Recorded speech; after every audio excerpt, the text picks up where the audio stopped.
सी जंग है जो हिंदुस्तान ने लड़ी है और पूरी दुनिया में अलग अलग मौकों पर बहुत सी जंग जिसमें भारतीय सैनिकों ने अपना अदम्य साहस दिखाया है। लेकिन बात जब हम करगिल की इस लड़ाई की करते हैं, सबसे ज्यादा ऊंचाई पर लड़े जाने वाली जंग में से एक जंग करगिल को काउंट किया जाता है, जिसकी कहानी की शुरुआत होती है मनीष, आप भी जानते हैं, कैप्टन सौरभ कालिया के शहादत से।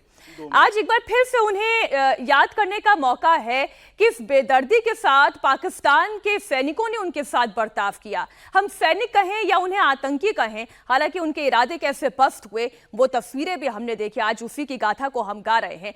हमें बात करनी होगी कैप्टन विक्रम बत्रा की, जिनकी शहादत को इस वक्त पूरा देश याद कर रहा है। Over to you Manish.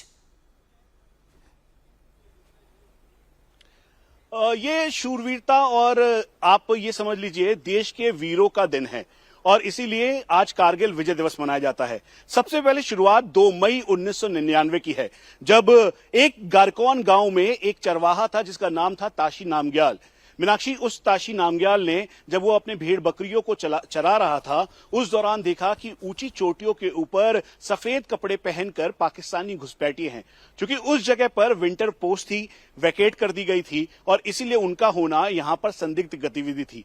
इसीलिए गारकौन गांव के उस ताशी नामग्याल ने तुरंत अपने कंपनी कमांडर को आके बताया उस लोकेशन के, और फिर उसके बाद भारतीय सेना ने अपना पेट्रोल एक यहां पर रेकी मिशन के तौर पर भेजा और 2 मई 1999 से लेकर 26 जुलाई 1999 तक ऑपरेशन विजय के पूरा होने तक इसमें कई उतार चढ़ाव देखे। इसमें स्क्वाड्रन लीडर नचिकेता, जब उनका विमान जिसमें स्ट्रिंगर मिसाइल पाकिस्तानी आर्मी ने जब दागी तो वो क्रैश कर गया, वो युद्धबंदी बने, उनको वापस लाया गया।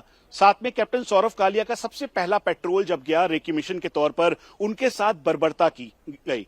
लेकिन भारतीय सेना ने यहीं पर हार नहीं मानी, क्योंकि 16,000 फीट की हाइट पर पाकिस्तानी घुसपैठिए और पाकिस्तानी जो नॉर्दर्न लाइट इन्फेंट्री के सोल्जर्स थे पाकिस्तान के, वो बैठे थे।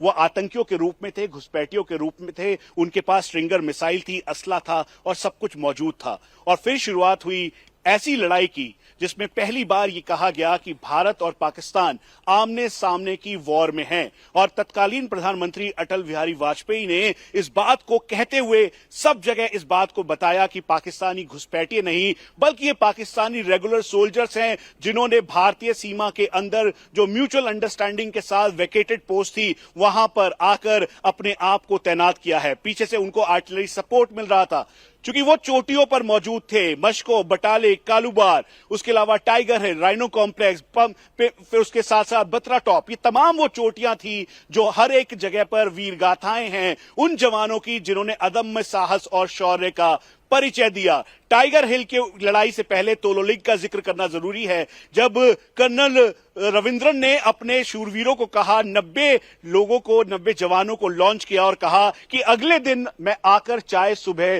तोलोलिंग की चोटी पर पीऊंगा। तो ये राजरिफ के जवान जिन्होंने वीर भोग्य वसुंधरा कहते हुए सीधा वो चोटी पर चढ़े और चोटी पर अपना पराक्रम दिखाया। एक दिन हॉल्ट किया और सुबह 6:30 बजे करीबन 300 मीटर नीचे उस चोटी पर पहुंचने के बाद फाइनल असॉल्ट की तैयारी की और ये अटैक किया, जिसमें पाकिस्तानियों को ना ही केवल खदेड़ा बल्कि उनको मार गिराया। आप ये समझिए कर्नल रविंद्रन वहां पर गए, लेकिन वहां पर वो लोग मौजूद नहीं थे जिन्होंने अपने सीओ यानी कमांडिंग ऑफिसर को इस बात को कहा था कि साहब आपको सुबह आकर चाय हमारे साथ वहीं पर पीनी है। तो ये देश के शूरवीरों की शौर्य गाथा है। कैप्टन विक्रम बत्रा का वो शूरवीरता जिसमें वो अपने जवानों के साथ थे, और वो बत्रा टॉप के नाम से जाना जाता है क्योंकि आतंकी ऊपर छुपे हुए थे और वो जानते थे कि इनका नाम शेरशाह कोड नेम है। और जैक्रिफ के जब जनरल जोशी, जो इस समय जनरल रिटायर्ड हो चुके हैं, उस समय लेफ्टिनेंट कर्नल रैंक ऑफिसर थे, उन्होंने कहा था कि ऊपर जाने के बाद आतंकियों को मारकर और अपना तिरंगा लहराना है। और एक कहावत थी उस समय, if you want to know बीच में रोक रही हूं क्योंकि तस्वीर जो इस वक्त हम अपने दर्शकों को दिखा रहे हैं, कारगिल में मोदी की ये 2 तस्वीरें हैं। एक वो साल 1999 की तस्वीर जब मोदी यहां पर पहुंचे थे, घायल सैनिकों से मुलाकात की थी, ये उस दिन की तस्वीर है। और आज जब रजत जयंती मनाई जा रही है इस विजय दिवस की, तब प्रधानमंत्री नरेंद्र मोदी करगिल वॉर मेमोरियल पहुंचे हैं। ये दो तस्वीरें इस वक्त हम देश के सामने रख रहे हैं।